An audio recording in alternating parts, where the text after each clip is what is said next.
শবে বরাত আল্লাহ কততম আসমানে আসেন? শবে বরাতে শবে বরাতে নয়, প্রতি রাত্রিতে আল্লাহ তাআলা প্রথম আসমানে নেমে আসেন। প্রতি রাত্রিতে আল্লাহ তাআলা প্রথম আসমানে নেমে আসেন। এখন যারা বেদাতি তারা কি বলবে জানেন? নেমে আসলে কি আরশ খালি হয়ে যায় কিনা? নেমে কেমনে আসেন? এদের পাতার ভিতরে প্যাঁচ ঢুকবে, আমরা প্যাঁচ ঢুকাই না। আমরা কি বলি জানেন? কামা ইয়ালিকু বিজালালিহি, যেভাবে আল্লাহর জন্য উপযুক্ত সেভাবে তিনি নেমে আসেন। আমরা জানি না তার ধরন, তবে ধরন আছে অবশ্যই। যে জিনিস আছে তার ধরন একটা আছে, কিন্তু আমরা জানি না। না জানার অর্থ নাই তা নয়। আল্লাহকে দেখছি নাকি? আল্লাহকে দেখছি? আছেন কিনা তিনি? তো তার সিফাত এরকম থাকতে পারে না যেটা না দেখি? তাই হচ্ছে ইমানদারের কাজ। ইমানদার হচ্ছে এটাই, এটা ইমান বিল গায়েবের জিনিস। দেখলে যেদিন দেখবো সেদিন সবকিছু জানতে পারবো। এর আগ পর্যন্ত এটাই হচ্ছে ইমান বিল গায়েব। না দেখি বিশ্বাস করবো আল্লাহ তাআলা প্রথম আসমানে নেমে আসেন। শবে বরাতে স্পেশালি কোনো কিছু নাই। প্রতি রাত্রিতে আল্লাহ তাআলা প্রথম আসমানে নেমে আসেন। সেই রাত্রিতেও প্রথম আসমানে নেমে আসেন। যেই হাদিসে আছে যে তিনি সেই রাত্রি, শবে বরাতের রাত্রি, বা অনেকে বলে থাকেন যে শবে বরাত বা 15 শাবানের রাত্রিতে আল্লাহ তাআলা প্রথম রাত্রিতে নেমে আসেন। হাদিসটা দুর্বল, এটার উপরে আমল করা যাবে না। মোট কথা হচ্ছে আল্লাহ তাআলা প্রতি রাত্রিতে প্রথম আসমানে নেমে আসেন এবং বলতে থাকেন, কেউ আমার কাছে ক্ষমা চাইলে ক্ষমা করে দিব, কেউ আমার চাইলে দিব। এটা তিনি বলে থাকেন। কখনো বিশ্বাস করবেন না শবে বরাত নামে কিছু আছে, বিশ্বাস করবেন না। শবে বরাত হচ্ছে লাইলাতুল কদর। বরাত শব্দের অর্থ হচ্ছে কদর, ভাগ্য, তাকদির। তাকদির হচ্ছে লাইলাতুল কদর। একই জিনিসের ফার্সি অনুবাদ হইয়া বরাত হয়ে গেছে। এটা আসলে লাইলাতুল কদর। এই রাত্রিতে আলাদা কোনো ইবাদতের কোনো হাদিস বিশুদ্ধভাবে আসেনি। শবে বরাত পালন করা সুন্নত নাকি বিদআত? শবে বরাত নিসফে শাবান, শাবানের যে 15তম মাঝখানের যে রাত্রি, যেটাকে আমরা শবে বরাত বলে থাকি, এই শবে বরাত পালন করার কিছু না। নিসফে শাবানের গুরুত্বের ব্যাপারে একটা হাদিস আছে যেটা হাসান পর্যায়ের। ওই দিন রাতের ফজিলত সংক্রান্ত বিষয়ে একটি হাদিস আছে যেটা হাসান পর্যায়ের। ওই হাদিস অনুযায়ী আপনি চাইলে ইবাদত নিজে নিজে করতে পারেন। ইবাদতের জন্য কোনো আনুষ্ঠানিকতা অথবা শবে বরাতে সিন্নি পাকাতে হবে, অথবা শবে বরাতে ভালো খেলে সারা বছর ভালো খাবে, শবে বরাতে সিআইপিটা না খেলে। আমি যাচ্ছি আর আমার এক আত্মীয় বলতেছে, জামাই কোথায় যাইতেছেন? আমি বললাম একটু বাজারের দিকে যাচ্ছি। তো বলছে যে আপনি যে যাইতেছেন সিআইপিটা খাইছেন? আমি বললাম না, সিআইপিটা তো খাই নেই। সিআইপিটা যদি না খান ফেরেশতারা আপনারে চেপে ধরে কেঁচো খাওয়াবে, কেঁচো, কেচ্চা। ফেনী ভাষা কয় কেচ্চা। কেচ্চা বুঝেন? সিআইপিটা বুঝেন? তেমন ডলে ডলে বানায় সরাফিটা কয়। কেন সরাফিটা না খাইলে ফেরেশতারা ধরে কি খাওয়াবে? কেচ্চা খাওয়াবে। আল্লাহ মাফ করুন, আপনার সাহাবীরা সরাফিরা আর সিআইপিরা মোটে চিন্তই না। এগুলো আমাদের বানোয়ার কথা, বানোয়ার পদ্ধতি। শবে বরাতের নামে নামাজ পড়া হয়। শবে বরাতের আলাদা নামাজ বলতে কিছু নাই। শবে বরাতের রাতে আপনি ইবাদত করতে চান, সেটা অন্যান্য রাতের মতো আপনি ইবাদত করেন, অসুবিধা নেই। 2 রাকাত, 4 রাকাত, 8 রাকাত, 10 রাকাত, কয় রাকাত নামাজ পড়বেন আপনার ইচ্ছা পড়েন। যত জিকির আজকার চান আপনি করতে পারেন। কিন্তু ওই রাতে বিভিন্ন কবরস্থানে যেতে হবে, বিভিন্ন মাজারে যেতে হবে, জিয়ারত করতে হবে। এই যে পদ্ধতি, এটা সুন্নাহ পদ্ধতি নয়, এটা বিদাতি পদ্ধতি। আপনি শুধুমাত্র ইবাদত করতে পারেন, নির্দিষ্ট নিয়মের কোনো নামাজ নাই। আমাদের সমাজে শবে বরাতের নামাজ হিসেবে 12 রাকাত নামাজের কথা বলা হয়, ঠিক না? 12 রাকাত নামাজ। প্রথম রাকাতে সূরা ফাতিহার সাথে সূরা ইন্না আনজালনা, আবার সূরা কুল হুয়াল্লাহ।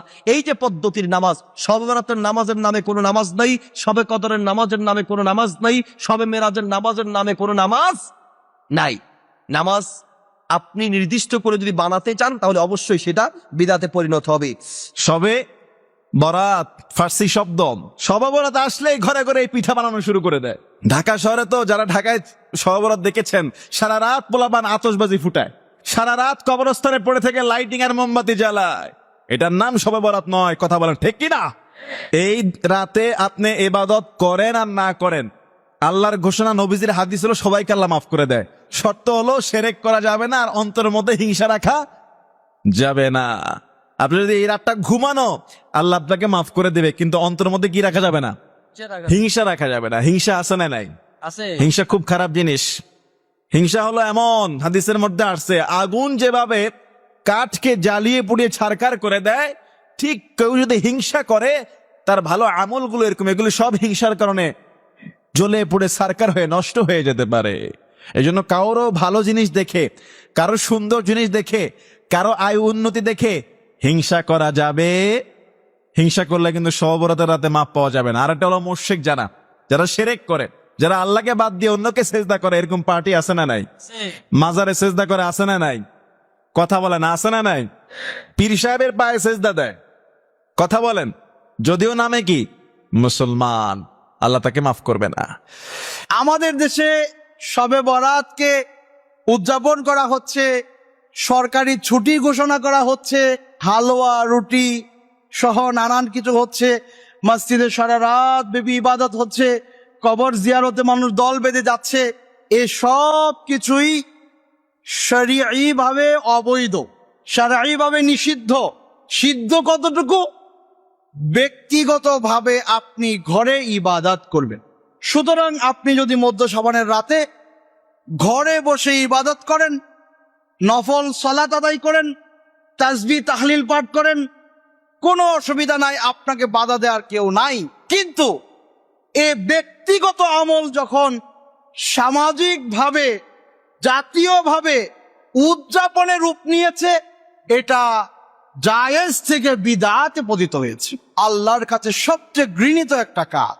আমাদের সমাজের কিছু আলেম ওলামা আছে, ওনারাই এই সকল কাজকে প্যাট্রোনাইজ করেন, এগুলোতে মানুষদেরকে উদ্বুদ্ধ করেন, এগুলোর গুরুত্ব মহত্ব অনেক বানোয়াট হাদিস দিয়েও পেশ করেন। এরা আমাদের জাতিকে হক পথ থেকে বিচ্যুত করার পেছনে ওসিলা হয়ে। রাসূল সাল্লাল্লাহু আলাইহি ওয়াসাল্লাম যে আমল যেভাবে করেছেন, আমরা সে আমল সেভাবে করব। এখানে দেখবেন আমাদের দেশে দল বেঁধে আমরা সবাই মসজিদে যাচ্ছি।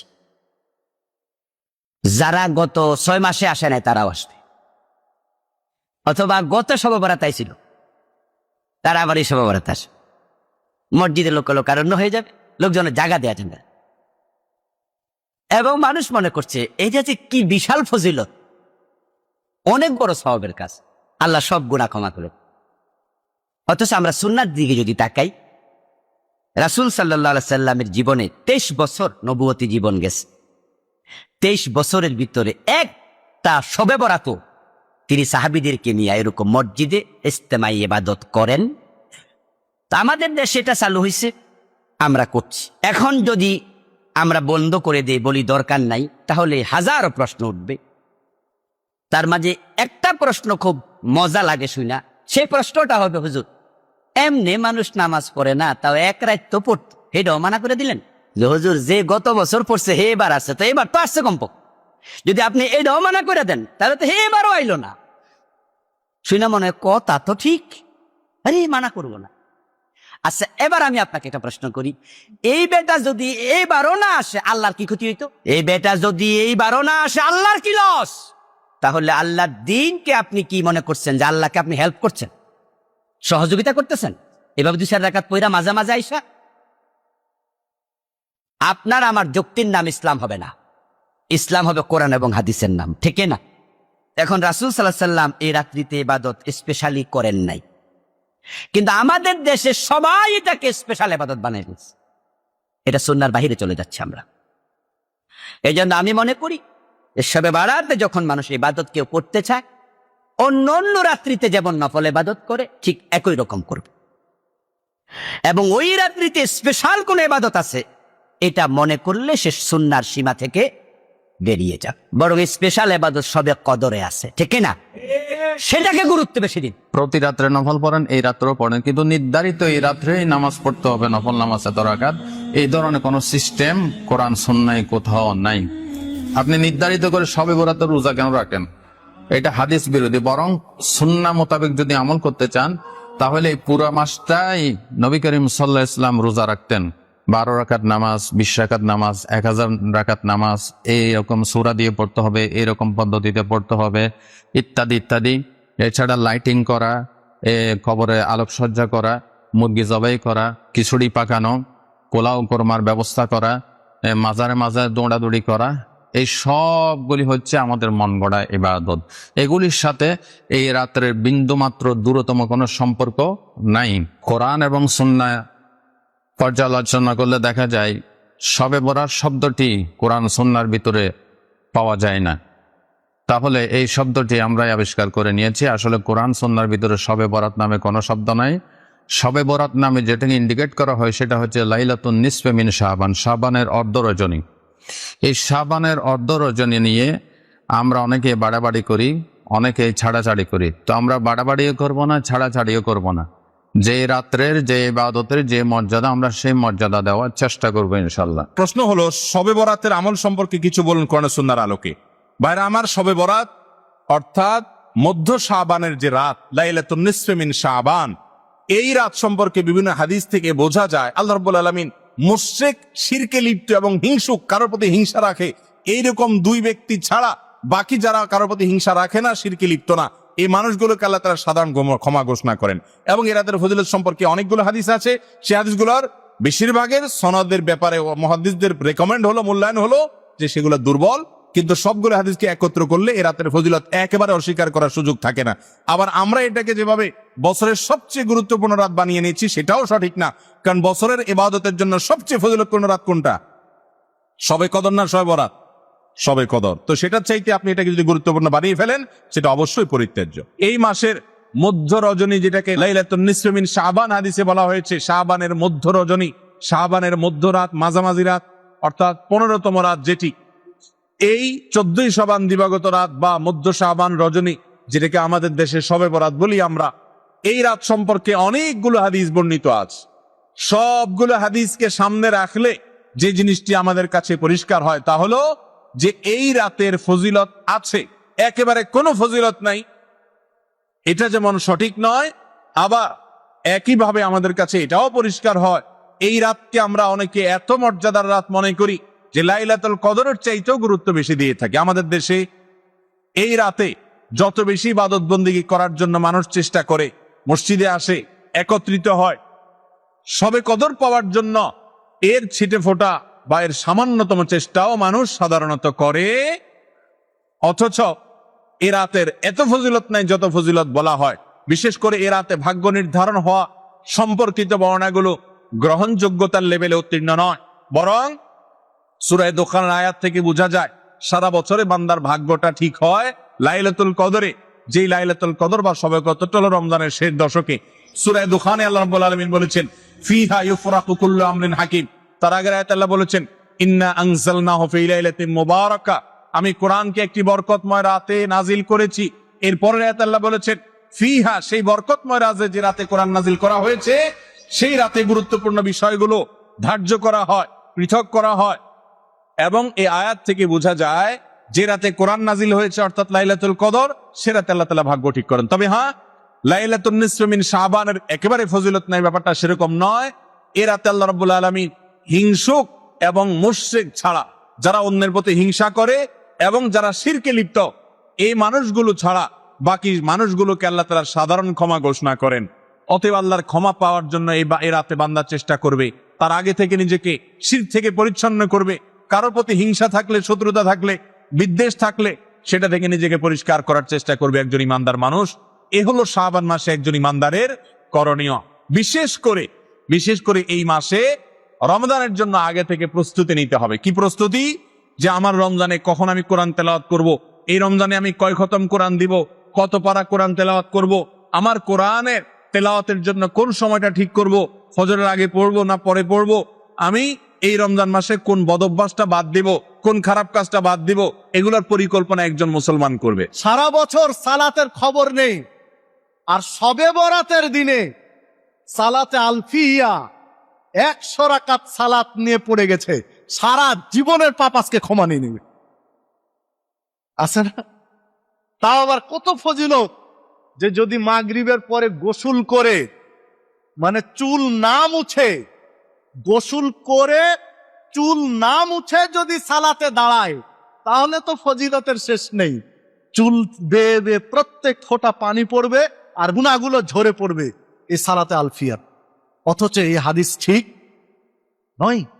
সম্মানিত উপস্থিতি, এই প্রচলিত ইসলাম থেকে বেরিয়ে আসতে হবে, প্রকৃত ইসলাম আপনাকে পালন করতে হবে। আল্লাহ রাসূল সাল্লাল্লাহু আলাইহি ওয়াসাল্লাম বলছেন, কোন ব্যক্তি যদি ঘুম ভেঙে যায়, রাত্রে ঘুম থেকে উঠে যদি তাসবিহ পাঠ করে, তো যে দোয়া করবে আল্লাহ ওই দোয়াটা কবুল করেন। দেখেন, ঘুম থেকে উঠে আপনি করেন, ওই সময় রাত জাগতে গেলেন কেন? আর এইভাবে ভিজা কাপড়ে আপনি এই ইবাদত করতে গেলেন কেন? ইসলাম কি চমৎকার! আপনি দেখেছেন যে প্রচন্ড শীতের দিন যখন তাপমাত্রা, আপনি রাজশাহী অঞ্চলে যান, এই বছরে নেমেছিল 9 ডিগ্রি, মানে 8.5 ডিগ্রি নিচে সেলসিয়াস তাপমাত্রা নেমেছিল, 8.5। তো 8.5 ডিগ্রি যখন সেলসিয়াস যখন তাপমাত্রা, প্রচন্ড শীত, এই শীতের দিনে যদি শবে বরাত হয়, তাপমাত্রা 8.5 ডিগ্রি সেলসিয়াস, আর আপনি পুকুরের পানিতে গোসল করে এসে সালাতে দাঁড়ান, দেখা যাক আপনার ঈমান কত মজবুত, কত দূর টিকে। অ্যাম্বুলেন্স রেডি করে তারপরে সালাতে দাঁড়াতে হবে। যে অ্যাম্বুলেন্স বাইরে দাঁড়িয়ে থাকবে আর আপনি এখানে সালাত আদায় করবেন। ইসলাম এত কঠিন করেনি, আপনি কঠিন কেন করে নিলেন? আপনার হাঁচি আসেনি, কাশি আসেনি, লজ্জাস্থান ধরে কাশতে যাচ্ছেন কেন আপনি? ইসলাম তো এত কঠিন করেনি। সম্মানিত উপস্থিতি, যে কথা বলছিলাম যে প্রচলিত ইসলাম নয়, আপনাকে প্রকৃত ইসলামের দিকে ফিরে আসতে হবে, প্রকৃত ইসলামের কাছে ফিরে আসতে হবে। আল্লাহ রাসূল বলছেন, মান তাওয়াদ্দা ফাহসানাল উদুয়া, যে ব্যক্তি সুন্দরভাবে ওযু করবে, সুন্দরভাবে ওযু করার পরে সুম্মা ইয়াকুমু, অতঃপর দাঁড়াবে, ওয়া ইউসাল্লি রাকাতাইন, 2 রাকাত সালাত আদায় করবে, মুকবিলুন আলাইহিমা বিকলবিহি ওয়া ওয়াজহিহি, এবং 2 রাকাত সালাতে তার চেহারা এবং তার কলব পুরোপুরি আল্লাহর দিকে মনোনিবেশ করে দিবে, ইল্লা ওয়াজাবাত লাহুল জান্নাহ, আল্লাহ তার জন্য জান্নাতকে ওয়াজিব করে দিবেন। যে হাদিস সহিহ মুসলিমে, মাত্র 2 রাকাত সালাত পড়ার মতো যদি পড়তে পারি, জান্নাত ওয়াজিব হয়ে যাবে। সম্মানিত উপস্থিতি, আমরা প্রকৃত ইসলামের দিকে ফিরে আসব, প্রচলিত ইসলামের দিকে নয়। আল্লাহ রাসূল সাল্লাল্লাহু আলাইহি ওয়াসাল্লাম বলছেন, মান ক্বারা আয়াতাল কুরসি ইনদা কুল্লি দুবুরে সালাতিন মাকতুবা লাম ইয়ামনাহু মিন দুখুলিল জান্নাহ ইল্লাল মাউত। কোন ব্যক্তি যদি প্রত্যেক ফরজ সালাতের পরে কেউ যদি আয়াতুল কুরসি পাঠ করে, প্রত্যেক ফরজ সালাতের পরে আয়াতুল কুরসি পাঠ করে, ওই ব্যক্তিকে জান্নাতে যেতে কেউ বাধা দিতে পারবে না, মৃত্যু ছাড়া। মানে ওই ব্যক্তি মরলেই জান্নাতে যাবে, মরলেই জান্নাতে যাবে, মানে মরলে জান্নাতের সুযোগ পাওয়া শুরু হবে। কেন কবর থেকে জান্নাতের সুযোগ পাবে না? কেন? এই হাদিস তো সবার জানা, ওয়াজ মাহফিলে শোনা, যে এক পর্যায়ে গিয়ে আল্লাহ বলবেন, কবরে জান্নাতের বিছানা বিছিয়ে দাও, জান্নাতের সাথে সংযোগ করে দাও, জান্নাতের পোশাক পরিয়ে দাও। কেন? জান্নাতের সুযোগ পাচ্ছে না। তো মরলেই জান্নাতের সুযোগ পাওয়া শুরু হবে আয়াতুল কুরসি পাঠ করলে। এটা হলো প্রকৃত ইসলাম। আর প্রচলিত ইসলাম হলো আয়াতুল কুরসি পড়ে আপনি বুকের জামার বুতাম খুলে একদম ফু দিয়ে একদম কলিজা ঠান্ডা করে দিলেন। ফু দেওয়া, এই যে বুকে ফু দেওয়া আয়াতুল কুরসি পাঠ করে, ফরজ সালাতের পরে আয়াতুল কুরসি পাঠ করে বুকে ফু দেওয়া, এই প্রচলিত ইসলাম ঠিক নয়। প্রকৃত ইসলাম হলো ফরজ সালাতের পরে আয়াতুল কুরসি পাঠ করা। আমাদের দেশে সবচেয়ে বেশি উৎসব মুখর পরিবেশে পালন করা হয় কোন রাত? শবে বরাতে যেই পূর্ণ একটা ইমেজ নিয়ে পালন করা হয়, ঘরে ঘরে হালুয়ালিতে রুটি বিতরণের বিষয়টা, অনেক বেশি আবাদত করা তো সমস্যা নাই, কিন্তু বিষয়টা হচ্ছে ইসলাম যেই রাতকে বেশি গুরুত্বপূর্ণ বলে আমাদেরকে জানিয়েছে, আমাদের তো ওই রাতটাকে সবচেয়ে গুরুত্বপূর্ণ হিসেবে নিতে হবে। লাইলাতুল নিসফিন শাবান বা শবে বরাতের ব্যাপারে দয়ফ হাদিসের অভাব নাই, পুরি ওগুলো করতে গেলে অনেক সময় লাগে। এমনি ইন জেনারেল প্রতি মাসের 3 দিন রোজা রাখা সুন্নাহ, এগুলোকে বলে আইয়ামুল বিদ, অর্থাৎ 13, 14, 15। তো লাইলাতুল নিসফিন শাবানের কত রজনী আপনারা জানেন? শাবান মাসের কত তারিখে শবে বরাত হয়? 14 তারিখ দিবাগত রাত। তাহলে ওই যে সুন্নাহ হাদিসের সাথে এটা মিলে যাচ্ছে না? কারণ প্রত্যেক মাসের 3 দিন রোজা রাখা সুন্নাহ, 13, 14, 15। আবার লাইলাতুল নিসফিন শাবান বা শবে বরাতটা পড়ে গেছে 14 তারিখে। সারা বছর কি খাবে, কি করবেন, এ রাতে লিখে রাখা, এই জন্য বেশি বেশি আলু রুটি খান, সারা বছর ভালো জিনিস খেতে হবে। এই বিষয়গুলোর সাথে ইসলামের সম্পূর্ণ নাই।